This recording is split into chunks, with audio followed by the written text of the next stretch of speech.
أشهد أن لا إله إلا الله. الحمد لله. الحمد لله خالق الوجود من العدم، وجاعل النور من الظلم، ومخرج الصبر من الألم، فملقي التوبة على الندم. فنشكره على المصائب كما نشكره على النعم، ونصلي على رسوله الأكرم ذي الشرف الأشم والنور الأتم، والكتاب المحكم وكمال النبيين والخاتم، سيد ولد آدم، الذي بشر به عيسى بن مريم ودعا لبعثته إبراهيم عليه السلام حين كان يرفع قواعد بيت الله المحرم. فصلى الله عليه وسلم وعلى أتباعه خير الأمم الذين بارك الله بهم كافة الناس العرب منهم والعجم. فالحمد لله الذي لم يتخذ ولدا ولم يكن له شريك في الملك ولم يكن له ولي من الذل وكبره تكبيرا. والحمد لله الذي أنزل على عبده الكتاب ولم يجعل له عوجا. والحمد لله الذي نحمده ونستعينه ونستغفره ونؤمن به ونتوكل عليه، ونعوذ بالله من شرور أنفسنا ومن سيئات أعمالنا، من يهده الله فلا مضل له ومن يضلله فلا هادي له. ونشهد أن لا إله إلا الله وحده لا شريك له، ونشهد أن محمدا عبد الله ورسوله أرسله الله تعالى بالهدى ودين الحق ليظهره على الدين كله، وكفى بالله شهيدا. فصلى الله عليه وسلم تسليما كثيرا كثيرا. أما بعد، فإن أصدق الحديث كتاب الله، وخير الهدي هدي محمد صلى الله عليه وسلم، وإن شر الأمور محدثاتها، وإن كل محدثة بدعة، وكل بدعة ضلالة، وكل ضلالة في النار. قال الله عز وجل في كتابه الكريم بعد أن أقول أعوذ بالله من الشيطان الرجيم: قل يا عبادي الذين أسرفوا على أنفسهم لا تقنطوا من رحمة الله إن الله يغفر الذنوب جميعا إنه هو الغفور الرحيم، وأنيبوا إلى ربكم وأسلموا له من قبل أن يأتيكم العذاب ثم لا تنصرون، واتبعوا أحسن ما أنزل إليكم من ربكم من قبل أن يأتيكم العذاب بغتة وأنتم لا تشعرون، أن تقول نفس يا حسرة على ما فرطت في جنب الله وإن كنت لمن الساخرين، أو تقول لو أن الله هداني لكنت من المتقين، أو تقول حين ترى العذاب لو أن لي كرة فأكون من المحسنين. رب اشرح لي صدري ويسر لي أمري واحلل عقدة من لساني يفقه قولي، واللهم ثبتنا عند الموت بلا إله إلا الله، واللهم اجعلنا من الذين آمنوا وعملوا الصالحات وتواصوا بالحق وتواصوا بالصبر، آمين يا رب العالمين। কোরআনের সুন্দরতম অনুচ্ছেদগুলোর একটি রয়েছে সূরা জুমারে, যেখানে পাপীদের উদ্দেশ্যে বলা হয়েছে। আমার এই কথা শুনে আপনাদের কেউ কেউ হয়তো চমকে উঠেছেন। আমি বলিনি এখানে ঈমানদারদের উদ্দেশ্যে বলা হয়েছে, আমি বলেছি পাপীদের উদ্দেশ্যে বলা হয়েছে, যারা ভুল কাজ করে, এলোমেলো কাজ করে, যারা সীমালঙ্ঘন করে। এই অনুচ্ছেদে আল্লাহ পাপীদের বর্ণনা দিয়েছেন। প্রথমে এসেছে আল্লাহ বলছেন, قل يا عبادي الذين أسرفوا على أنفسهم। তিনি তার রসুল সাল্লাল্লাহু আলাইহি সাল্লামকে বলেছেন, তিনি তাকে আদেশ করেছেন, বলুন আমার সেই বান্দাদেরকে যারা নিজেদের উপর অন্যায় করেছে। يا عبادي الذين أسرفوا على أنفسهم। এখানে কুল শব্দটির ব্যবহারে একটি চমৎকার ব্যাপার রয়েছে। আল্লাহ সরাসরি বলতে পারতেন, يا عبادي الذين أسرفوا على أنفسهم। হে আমার বান্দারা, যারা সীমালঙ্ঘন করে অনেক দূরে চলে গেছো এবং ভুল কোনো কাজ করেছো, যার দ্বারা নিজের ক্ষতিই করেছো, তারা কেবল নিজেদেরই ক্ষতি করেছে। তিনি তাদের সাথে এভাবে কথা বলতে পারতেন, কিন্তু তিনি এই আয়াতটি শুরু করেছেন রসুল সাল্লাল্লাহু আলাইহি সাল্লামকে একটি আমর বা আদেশ দিয়ে। কুল يعني خاطبهم أنت يا نبي الله صلى الله عليه وسلم। কেন? কারণ আল্লাহ রসুল সাল্লাল্লাহু আলাইহি সাল্লামের দায়িত্ব হলো পাপীদের স্মরণ করিয়ে দেয়া। সেই পাপীরা, এমনকি সেই পাপীদের উদ্দেশ্যেও আল্লাহ সরাসরি কথা বলছেন। আল্লাহ তাদের উদ্দেশ্যে সরাসরি কথা বলছেন। সুতরাং এখানে দুটি বিষয় ঘটছে। নবীজির কাজ হলো মানুষকে আল্লাহ ও তার দ্বীনের কথা স্মরণ করিয়ে দেওয়া এবং কিভাবে আল্লাহর কাছে ফিরে আসতে হয় তা জানানো, এবং আল্লাহ আমার ও আপনার কাছে কি চান তা জানানো। এটা করার বিভিন্ন উপায় রয়েছে। এটা করার সহজ একটি উপায় হতে পারে আপনাকে অপরাধ বোধে ভোগানো। তুমি এটা করেছো, তুমি সেটা করেছো, তুমি ওটা করেছো, তুমি জানো এই পাপের শাস্তি কি? জাহান্নাম। তুমি জানো এই পাপের শাস্তি এটা, তুমি জানো আল্লাহ তোমার সাথে কি করবেন, তুমি জানো বিচার দিবসে কি ঘটবে। এমন অনেক উপায়ে এটা করা যায়। আমি আগামী ২০ মিনিট আপনাদেরকে এই খুতবা দিতে পারতাম এবং বারবার বারবার স্মরণ করিয়ে দিতে পারতাম যে সম্ভবত আপনাদের জান্নাতে যাওয়ার কোনো সম্ভাবনাই নেই। আমি তা করতে পারতাম, কিন্তু এই আয়াতে আমি নবীজি সাল্লাল্লাহু আলাইহি সাল্লাম এবং স্বয়ং আল্লাহর কাছ থেকে ভিন্ন কিছু শিখেছি। আল্লাহ তার রসুল সাল্লাল্লাহু আলাইহি সাল্লামকে আদেশ করেছেন এমন লোকদের সাথে কথা বলতে যারা নিজেদের নিয়ে লজ্জিত, কারণ তারা পাপে নিমজ্জিত এবং তারা মনে করে আমি এতটাই খারাপ, আল্লাহ আমার সাথে কথাই বলবেন না। আল্লাহ কেনই বা আমাকে সম্বোধন করবেন? আল্লাহ তাদের উদ্দেশ্যে কথা বলেন যাদের তিনি ভালোবাসেন, যারা তার অনুগত। আল্লাহ তাদের উদ্দেশ্যে কথা বলেন যারা তার আদেশ পালন করে। আল্লাহ তাদের উদ্দেশ্যে কথা বলেন যারা হালালের উপর থাকে এবং হারামের দিকে যায় না। কিন্তু এই আয়াতে আল্লাহ কথা বলছেন আল্লাযীনা আসরাফু আলা আনফুসিহিম। আর এর চেয়ে উল্লেখযোগ্য বিষয় হলো এই আয়াতটি মক্কায় অবতীর্ণ হয়েছিল, সুতরাং এটি শরীয়তের বিধান আসার পরে আসেনি। এটা রাসূল সাল্লাল্লাহু আলাইহি সাল্লাম মদিনায় হিজরতের পরে নাজিল হয়নি, যখন আমাদের উপর রোজা ফরজ হয়েছিল এবং খাদ্যাভ্যাসের নিয়মকানুনগুলো আরও বেশি করে ব্যাখ্যা করা হয়েছিল। তাই আমরা সাধারণত যেগুলোকে হালাল ও হারাম বলে মনে করি তার বেশিরভাগই তখন ছিল না। এই আয়াতে আল্লাহ যাদের উদ্দেশ্যে কথা বলছেন তাদের মধ্যে এমন লোকও ছিল যারা চূড়ান্ত পাপে লিপ্ত ছিল, তারা এমনকি শিরকও করছিল, এমনকি মুশরিকরাও এর অন্তর্ভুক্ত, এমনকি তারাও। কারণ তারা সবাই আল্লাহর বান্দা, তারা তা উপলব্ধি করুক বা না করুক, তারা স্বীকার করুক বা না করুক, তারা তো আল্লাহরই বান্দা। আপনি হতে পারেন আল্লাহর একজন বিদ্রোহী বান্দা, যেমনটি এই আয়াতে ব্যাখ্যা করা হয়েছে। কারণ আল্লাহ যখন বলছেন হে আমার বান্দারা, স্বাভাবিকভাবেই আপনি ধরে নেন যে বান্দা হলো সে যে তার মালিকের আনুগত্য করে। তাই আপনি ভাবতে পারেন যে এখানে অনুগত বান্দাদের কথাই বলা হচ্ছে। তিনি বলেছেন يا عبادي الذين أسرفوا على أنفسهم আমার সেই বান্দারা যারা নিজেদের উপর অন্যায় করেছে। এখানে আরো চমৎকার বিষয় হলো আল্লাহ বলেননি أسرفوا على ربكم على ربهم অর্থাৎ তারা তাদের রব আল্লাহর বিরুদ্ধে অন্যায় করেছে বা সীমা লঙ্ঘন করেছে। তিনি তা বলেননি। তিনি বলেছেন এমনকি যখন তোমরা আল্লাহর অবাধ্য হও তখনও তোমরা আসলে শুধু নিজেদেরই ক্ষতি করো। তুমি আল্লাহর রাজত্ব থেকে কিছুই কেড়ে নাও না, তুমি কেবল নিজেরই ক্ষতি করো। সুতরাং এখানে তাৎপর্যপূর্ণ বিষয় হলো পাপীকে তিরস্কার করার পরিবর্তে প্রথমত স্বয়ং রসুল সাল্লাল্লাহু আলাইহি সাল্লামকে আদেশ করা হয়েছে পাপীদের সম্বোধন করতে এবং স্মরণ করিয়ে দিতে, আমি শুধু তোমাদেরকে নিজের ক্ষতি করা বন্ধ করতে বলছি, আমি শুধু সেটাই করতে বলছি। الذين أسرفوا على أنفسهم। তো ধারাবাহিক এই আয়াতগুলো থেকে আমরা বেশ কয়েকটি নির্দেশনা লাভ করব এবং সেই প্রতিটি নির্দেশনার উদ্দেশ্য হলো আমাদেরকে নিজেদের ক্ষতি করা থেকে বিরত রাখা, আমাদেরকে নিজেদের উপর ইসরাফ করা থেকে, নিজেদের বিরুদ্ধে অনেক দূরে চলে যাওয়া থেকে বিরত রাখা। সামনে এগোনোর আগে চলুন ইসরাফ শব্দটি নিয়ে কথা বলি। আমি বারবার পাপী শব্দটি ব্যবহার করেছি, কিন্তু এই আয়াতগুলোর আলোকে তা আসলে সঠিক নয়। শব্দটি আযনাবু বা আখতাউ নয়, তাই না? وارتكبوا السيئات فعبر سبحانه وتعالى عن الذنوب المرتكب الذنوب بالذين أسرفوا على أنفسهم إسراف على نفسه الإسراف على نفسه তাহলে আসরাফু আলা আনফুসিহিম এর অর্থ কি? আরবিতে ইসরাফ হলো আপনি যখন স্বাভাবিক মাত্রার উপরে চলে যান।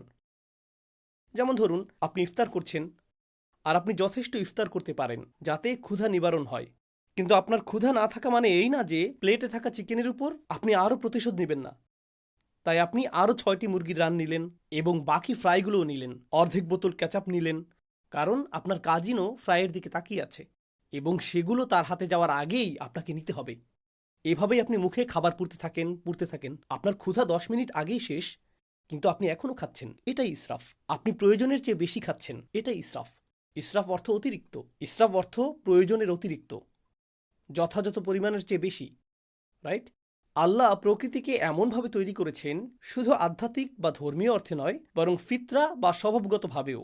আল্লাহ এমন ব্যবস্থাপনা তৈরি করেছেন যেখানে ইসরাফ সবসময়ই আপনার ক্ষতি করবে। অতিরিক্ত পানি পানেও আপনি মারা যেতে পারেন। অতিরিক্ত পানি একটি ভালো জিনিস। অতিরিক্ত পানি পান করার ক্ষতিকর দিকও রয়েছে। আপনার শরীরে চিনির প্রয়োজন, অতিরিক্ত চিনি সমস্যা তৈরি করে। অতিরিক্ত পরিমাণে যে কোনো কিছুই সমস্যা সৃষ্টি করে। অতিরিক্ত ঘুমও সমস্যার কারণ, অতিরিক্ত ব্যায়ামও সমস্যার কারণ। আল্লাহ যা কিছু তৈরি করেছেন সব কিছুকেই একটি সীমার মধ্যে থাকতে হয়, আর আপনি যদি সেই সীমা অতিক্রম করেন তখন কার ক্ষতি করেন? নিজেরই ক্ষতি করেন। সব কিছুতেই জীবনের প্রতিটি ক্ষেত্রেই আপনি এবং আমি ইসরাফে লিপ্ত হতে পারি। কিন্তু কি ঘটে? মানুষ হিসেবে মাঝে মাঝে আমরা কিছু বিষয়ে ভালো করি বা অন্যান্য জিনিসের চেয়ে কিছু জিনিস বেশি উপভোগ করি। তাই যখন আমরা অন্য কিছুর চেয়ে একটি জিনিস বেশি উপভোগ করি, সেটার উপর আমরা মনোযোগ দিতে থাকি। আর যখন আপনি একটি জিনিসের উপর খুব বেশি মনোযোগ দেন, স্পষ্টতই অন্য কিছুকে উপেক্ষা করেন, তাই না?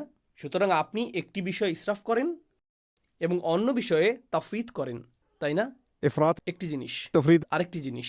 আপনি একদিকে খুব বেশি চলে যান, অন্য কিছু বাদ পড়ে। আমি আমার অফিস ভালোবাসি, তো আপনি অফিসে যান, আপনার ৩টায় বের হওয়ার কথা, আপনি বলেন না আমি আরও ৩০ মিনিট থাকবো, বন্ধুর সাথে আড্ডা দিব। ৪টা, ৫টা, ৬টা, ৭টা বেজে গেল, কারণ আপনি আপনার কাজ ভালোবাসেন। সেটা দারুণ। তবে এখন আপনার পরিবার ক্ষতিগ্রস্ত হচ্ছে, আপনি তাদেরকে কোনো সময় দিচ্ছেন না।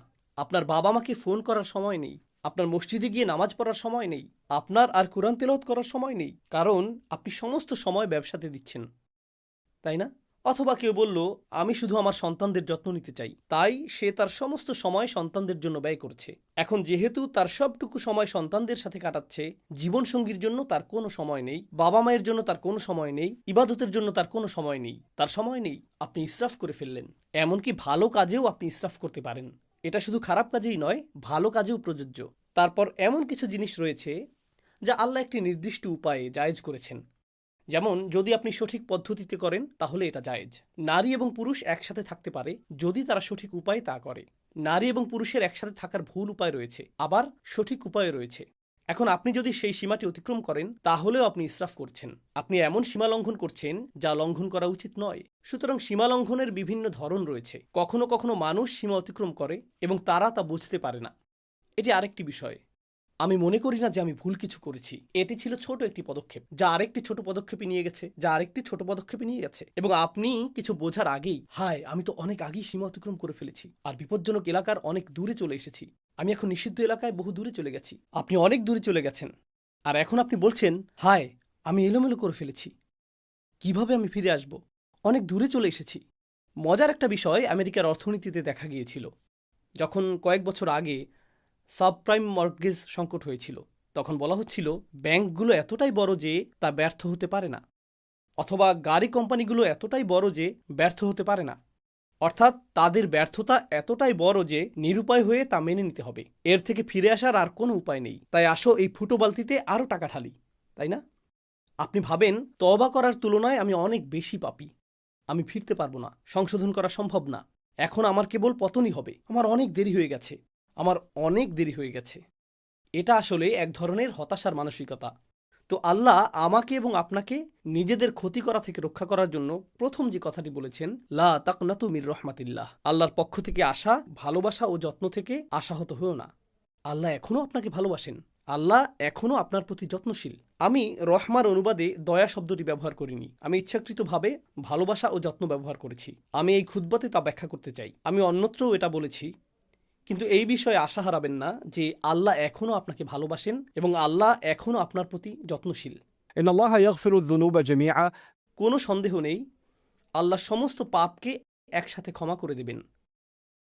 এর সবগুলো, তিনি সব কিছু মুছে দেবেন, সব কিছু ঢেকে দেবেন। إن الله يغفر الذنوب جميعا إنه هو الغفور الرحيم। কিভাবে তিনি তা করতে পারেন? আল্লাহ বলেছেন এর কারণ একমাত্র তিনিই ভুল ত্রুটির অতিশয় মার্জনাকারী এবং তিনিই সর্বদা প্রেমময় ও যত্নশীল। এটাই প্রথম চিকিৎসা যা আমার প্রয়োজন। দ্বিতীয়টি, আর এই সব কিছু আমি আপনাদের সাথে শেয়ার করছি কারণ আমরা মনে করি রমজান মাস হলো আল্লাহর কাছে প্রত্যাবর্তনের মাস, তাই না? আর রমজানের 2/3 চলে গিয়েছে। এখন আপনাদের অনেকেই ভাবছেন হায় রমজানে তো আমি কিছুই করিনি। এত বড় একটা সুযোগ ছিল, রমজানের প্রস্তুতি নিয়ে, রমজানকে সর্বোচ্চ কাজে লাগানো নিয়ে এত আলোচনা হলো, এখন 20টিরও বেশি রোজা চলে গেল, আমি কিছুই করতে পারিনি। আমি এমনকি নামাজও কাজা করেছি, আমি আমার খারাপ অভ্যাসগুলো ছাড়তে পারিনি, আমি শুধু ভুল করেই চলেছি। আর এখন রমজান মাস প্রায় শেষ, কিন্তু আত্মতৃপ্তি লাভ করার মতো আমার কিছুই নেই। ঠিক যেমন আমরা বলি আত্মতৃপ্তি লাভ করার মতো আমার জীবনে কিছুই নেই, আমি সব নষ্ট করে ফেলেছি। এখন আমরা রমজানের ক্ষেত্রেও সেটাই বলছি। রমজান হলো এক মাসে আমাদের জীবনের সারসংক্ষেপ, আর রমজানের এই 2/3 শেষ হয়ে যাওয়াটা অনেকটা এরকম, ওহ আমার জীবনের অনেকটা সময় চলে গেছে, এখন আমি কি করতে পারি, তাই না? প্রতিবার শেষ 10 রাতে আপনি শুনেন যে আপনাকে আরও বেশি কিছু করতে হবে, আরও বেশি করতে হবে। আমি ভাবছি আমি তো ন্যূনতম বাধ্যবাধকতাও পূরণ করছিলাম না, আর এখন আরও বেশি করতে হবে। বাদ দেই, আমি আর এর মধ্যে নেই, আমার অনেক দেরি হয়ে গেছে। এটা ভালো মানুষদের জন্য। এই শেষ 10 দিন এবং এই সমস্ত প্রণোদনা, এগুলো ভালো মানুষদের জন্য। আমি তো এই দলেই পড়ি না। প্রথমত, আল্লাহর রহমতের উপর আশা হারাবেন না। আল্লাহ ক্ষমাশীল। বলবেন না, ওহ, রমজানের প্রথম 20 দিনে আমি কতই না খারাপ কাজ করেছি, হঠাৎ করেই আল্লাহ কেন এটা মেনে নেবেন যে আমি শেষ 10 রাতে ভালো হয়ে গেলাম? কেন তিনি এটা মেনে নেবেন? এটা ঠিক যেন আমাদের জীবনের শেষে অবস্থা। আমরা যদি জীবনের বেশিরভাগ অংশ পাপে কাটিয়েও থাকি, আল্লাহ তবুও আমাদের সব কিছু পরিবর্তন করার, ফিরে আসার একটি সুযোগ দিচ্ছেন। তারপর তিনি বলেছেন, দ্বিতীয় বিষয়টি হল وأنيبوا إلى ربكم. সর্বান্তকরণে ফিরে আসো। الإنابة العودة إلى الله قلبا. যখন আপনি অন্তর দিয়ে আল্লাহর দিকে ফিরে আসেন, একেই বলা হয় ইনাবাহ। অন্তর থেকে আপনার প্রভুর কাছে ফিরে আসুন। এটা গুরুত্বপূর্ণ, তার কারণ এর মানে আপনি বাকি সবার কথা শোনা বন্ধ করুন। তার কথা শোনা বন্ধ করুন যে বলে তুমি কখনো ভালো হবে না, আল্লাহ তোমাকে কখনো ক্ষমা করবেন না। আপনার জীবনে এমন লোক আছে যারা এমন কথা বলে থাকে, আল্লাহ তোমাকে কখনো ক্ষমা করবেন না। এমন মানুষ আছে যাদেরকে আপনি দেখেন এবং বলেন, আরে ওই ব্যক্তি আল্লাহর কতই না নিকটবর্তী, আর আমি যখন নিজেকে তার সাথে তুলনা করি, নিজেকে খারাপ মানুষ মনে হয়, কারণ উনি আসলে একজন ভালো মানুষ। তার সাথে আমার তুলনা হয় না, তার সাথে আমার তুলনা হয় না, তাই না? তো তারা আপনাকে ছোট না করলেও আপনি তাদের সব ভালো কাজ করতে দেখেন আর নিজের দিকে তাকিয়ে বলেন, এসব করে লাভ কি? আমি কখনোই ওই ব্যক্তির পর্যায়ে পৌঁছতে পারবো না। কোনো একজন এসে বলল, মাশাআল্লাহ, আলহামদুলিল্লাহ, আমি এই মাসে দ্বিতীয়বারের মতো কোরআন খতম করলাম, আর আপনার অবস্থা এমন, আমি তো ফাতিহাও পড়িনি। কিন্তু আপনি তা আর বলেন না। আপনি এমন যে আমি কখনোই এই মানুষগুলোর নাগাল পাবো না, এই লোকেরাই জান্নাতে যাবে। আমি তো মনে হচ্ছে রাস্তার অন্য পাশে রয়েছি, বিপরীত দিকে এগিয়ে যাচ্ছি, তাই না? না, আল্লাহ বলছেন, তোমার রবের কাছে ফিরে এসো, অন্য মানুষের দিকে তাকিও না। শুধু তুমি তোমার হৃদয়কে শুধু তোমার রবের দিকে ফিরাতে হবে, আর অন্য সবার প্রতি মনোযোগ দেওয়া বন্ধ করো। এটা কোনো প্রতিযোগিতা নয়, এটা কোনো প্রতিযোগিতা নয়। কয়জন 8 রাকাত পড়েছে, কয়জন 20 রাকাত পড়েছে, তুমি কয়টি কিয়ামুল লাইল আদায় করেছো, তুমি কয় রাকাত তাহাজ্জুদ পড়েছো, এটা কোনো প্রতিযোগিতা নয়। এটা কোনো প্রতিযোগিতা নয়, এটা অন্য কারোর সাথে তুলনা নয়। এখন আপনাকে শুধু নিজেকেই ফিরিয়ে আনতে হবে। أنيبوا إلى ربكم وأسلموا له من قبل أن يأتيكم العذاب. তার সামনে নিজেকে সঁপে দাও, শাস্তি আসার আগে, অনেক দেরি হওয়ার আগে। অর্থাৎ আল্লাহ বলছেন, এখনও খুব বেশি দেরি হয়ে যায়নি। অনেক দেরি হবে যখন শাস্তি চলে আসবে, যার অর্থ হলো যখন আপনার মৃত্যু আসবে এবং তারপরে বিচার দিবস চলে আসবে। তা এখনো আসেনি, তাই আপনার জন্য এখনো দেরি হয়ে যায়নি। অন্যভাবে আল্লাহ একথা বলছেন যে তোমার কাছে সময় আছে। অন্যভাবে আল্লাহ একথা বলছেন যে তোমার আশা এখনো শেষ হয়নি। وأسلموا من قبل أن يأتيكم العذاب ثم لا تنصرون. তখন তোমাদেরকে আর সাহায্য করা হবে না, তখন আর সাহায্য করা হবে না। এটা কেবল হুমকি নয়, বরং উৎসাহও বটে। কারণ আল্লাহ যদি বলেন তখন তোমাকে সাহায্য করা হবে না, এর মানে এখন তোমাকে সাহায্য করা হবে। এখন তোমাকে সাহায্য করা হবে, তখনই কেবল তোমাকে সাহায্য করা হবে না। তো এই মুহূর্তে আল্লাহ তোমাকে সাহায্যের প্রস্তাব দিচ্ছেন, আল্লাহ আমাকেও সাহায্যের প্রস্তাব দিচ্ছেন। সুম্মা লা তুনসরুন। আর নুসরাহ অর্থ শুধুমাত্র সাহায্য নয়, এটা মুসাআদাহ বা আউন থেকে ভিন্ন। নুসরা ব্যবহৃত হয় সামরিক সাহায্যের ক্ষেত্রে, যখন সামরিক বাহিনীর জন্য বড় বড় চালান প্রেরণ করা হয় যাতে তারা পুনরায় রসদ পূর্ণ করতে পারে, সেটাকে আসলে বলা হয় নুসরাহ। অথবা যখন কোনো সেনাবাহিনীর আক্রমণের শিকার হবার উপক্রম হয়, অথবা তারা শত্রুর সাথে সম্মুখ যুদ্ধ করে এবং পাহাড়ের ওপর থেকে শক্তি বৃদ্ধিকারী দল আসে, সেটাই নুসরাহ। নুসরা আসলে বড় সাহায্য, এটা শুধু ছোটখাটো সামান্য সাহায্য নয়। আল্লাহ আপনাকে এমনভাবে সাহায্য করবেন যা হবে ব্যাপক শক্তিপূর্ণ এবং বিজয় আনয়নকারী। তারপর তিনি বলছেন, واتبعوا أحسن ما أنزل إليكم من ربكم. তোমাদেরকে প্রদত্ত সবচেয়ে সুন্দর বিষয়টির অনুসরণ করো যা পাঠানো হয়েছে তোমাদের রবের পক্ষ থেকে। এখানে বলার মতো আরো অনেক কিছুই আছে, আমি সেগুলোর উপর বেশি মনোযোগ দিব না। এর সবচেয়ে সহজ অর্থ হলো, আল্লাহ যা নাজিল করেছেন তার মধ্যে সর্বোত্তম হলো স্বয়ং কোরআন। يعني واتبعوا القرآن أحسن ما أنزل إليكم يعني أحسن مما سبق من التنزيل من معانيها. এই আয়াতের একটি অন্যতম অর্থ হলো, নাজিলকৃত সমস্ত বিষয়ের মধ্যে সবচেয়ে সেরা হলো আল্লাহর বাণী, সুতরাং এটা অনুসরণ করো। এর অন্যান্য আরও অর্থ রয়েছে, কিন্তু আপনাদের বিদায় দেওয়ার আগে আমি আসলে এই শেষ অংশটির উপর মনোযোগ দিতে চাই। তিনি বলছেন, এটা করো, তোমাদের সাধ্যের মধ্যে সর্বোত্তম উপায়ে এর অনুসরণ করো। আল্লাহর নাজিল করা সবচেয়ে সুন্দর জিনিসটির অনুসরণ করো। কারণ কিছু লোক বলে, ও ইসলাম এত কঠিন, এত বেশি নিয়মকানুন, এটা অনেক জটিল, আমি জানি না কি করতে হবে, আমি জানি না কেন এত খুঁটিনাটি বিষয় রয়েছে। কিন্তু আল্লাহ বলছেন, না, এটা আসলে সুন্দর এবং সরল। এমন কারো কথা ভাবুন যে মক্কায় এই আয়াতটি শুনেছিল, ধর্মে তাদের জন্য তখন কি কি জটিলতা ছিল। তারা যখন সূরা জুমার শুনেছিল তখন কি জটিলতা ছিল? ধর্মের মধ্যে কাঠিন্য কোথায় ছিল? এটি ছিল সহজ সরল একটি বার্তা। এটি ছিল সুন্দর ও দ্ব্যর্থহীন। শুধু এটুকুই, আল্লাহর বাণীর দিকে ফিরে আসুন এবং আপনি এই ধর্মের সৌন্দর্য এবং দ্ব্যর্থহীনতা খুঁজে পাবেন। এটাই যথেষ্ট। কিন্তু এরপর আল্লাহ বলেন, হঠাৎ শাস্তি তোমাদের উপর এমনভাবে চলে আসবে যা তোমরা টেরও পাবে না। অর্থাৎ এটা মনে করো না যে তোমার হাতে অনেক সময় আছে। কর্মতৎপরতার একটি অনুভূতি তৈরি করো। কর্মতৎপরতার একটা অনুভূতি পোষণ করো। পরিস্থিতি পাল্টে দেওয়ার সামর্থ্য তোমার আছে। তোমার হতাশ হওয়া উচিত না, কিন্তু অলসতা করো না। তোমার হাতে বেশি সময় নেই।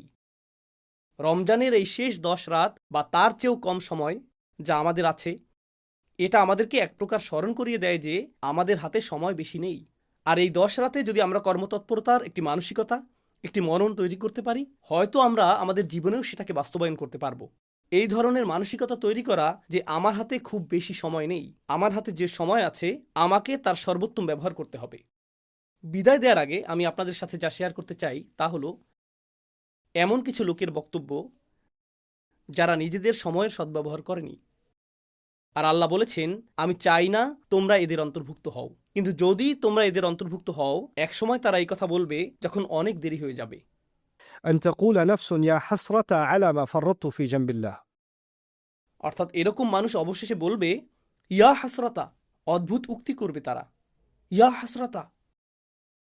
يعني حسرت على ما فرطت في جنب الله. আপনি এভাবে বলতে পারেন, আমার আফসোস রয়েছে, আমার আক্ষেপ রয়েছে, আল্লাহর উদ্দেশ্যে আমি যা করিনি, আমার কমতি আছে, আমি যথেষ্ট করতে পারিনি।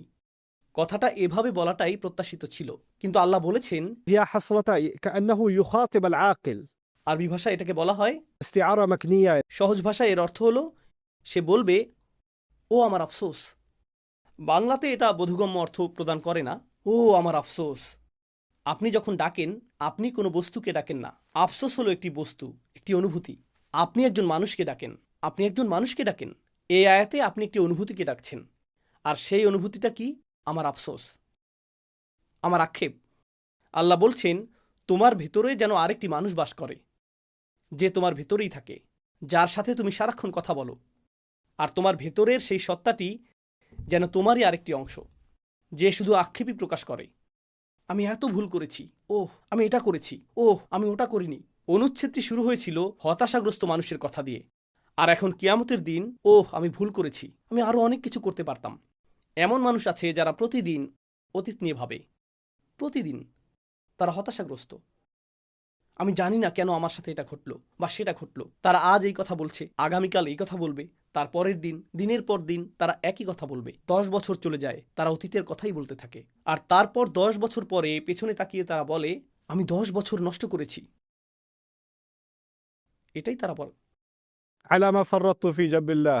يا حسرة على ما. তারা তাদের আক্ষেপের সাথে কথা বলছে। তারা তাদের ভেতরের আক্ষেপের সাথে ক্রমাগত কথোপকথন চালাচ্ছে।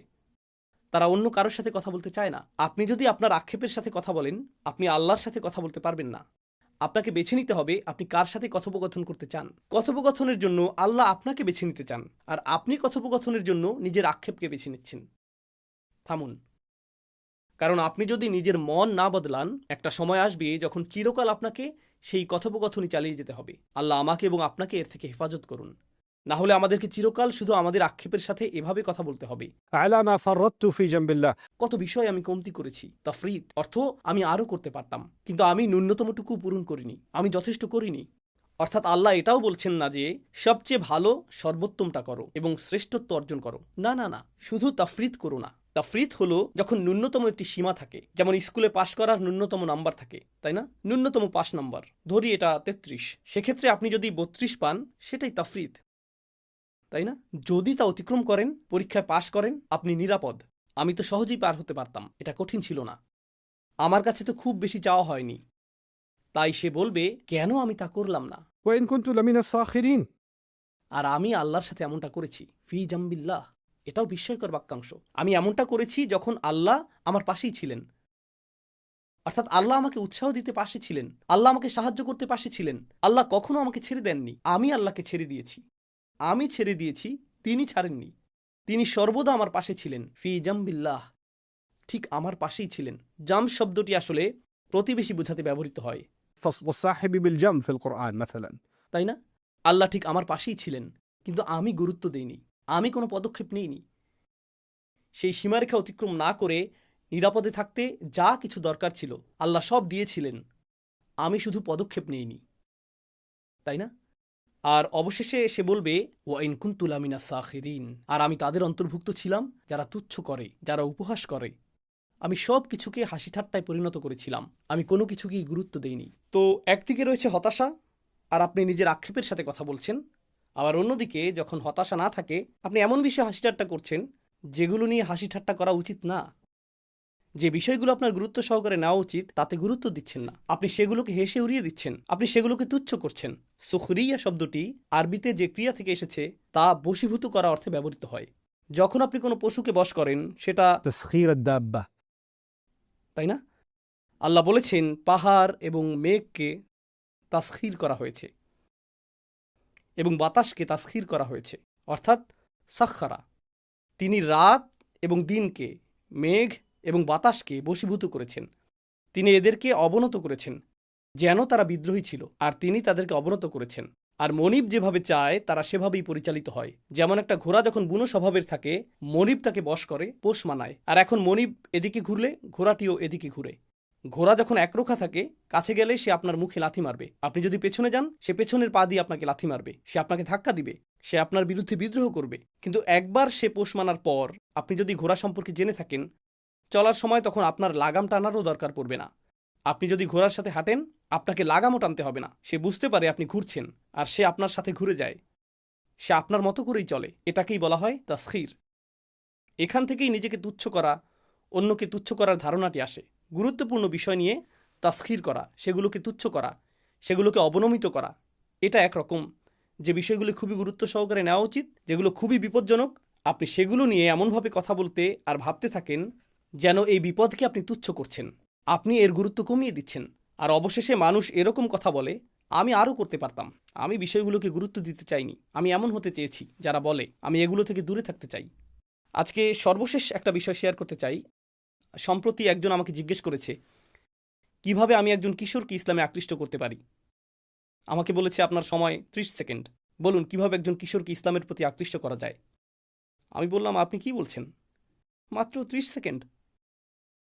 কেন? কারণ যখনই আমি তাদেরকে ইসলামের কথা বলি, তারা চোখ ঘুরিয়ে নেয়। আমারও ইসলামিক বয়ান, কখন যে বাবা থামবে?